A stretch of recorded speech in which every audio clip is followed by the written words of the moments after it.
विपक्ष लगातार कई सालों से जाति जनगणना की मांग कर रहा है, जिसमें खास तौर पर कांग्रेस, एसपी, आरजेडी समेत कई विपक्षी पार्टियां शामिल हैं। इन पार्टियों का मानना है कि जातिगत जनगणना से सरकार को कई जातियों की वास्तविक संख्या और उनकी सामाजिक आर्थिक स्थिति के बारे में सटीक जानकारी मिलेगी। हालांकि सरकार ने अभी तक उनकी इस मांग को पूरा नहीं किया है, लेकिन यह मुद्दा लगातार राजनीतिक बहस का विषय बन गया है। बावजूद इसके आए दिन टीवी चैनल्स पर इस मुद्दे को लेकर बहस देखने को मिलती है। तो चलिए आज हम आपको जातिगत जनगणना से होने वाले फायदे और नुकसान के बारे में बताते हैं।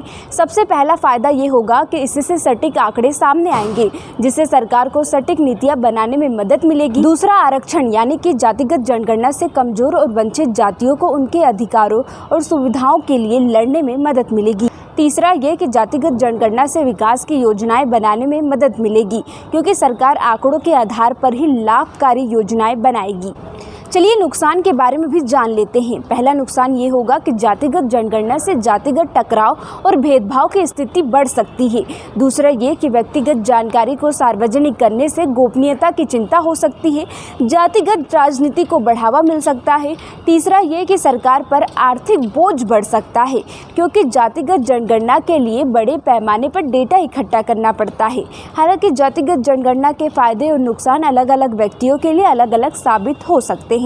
फिलहाल आप हमें कमेंट करके बताइए कि जातिगत जनगणना होनी चाहिए या नहीं।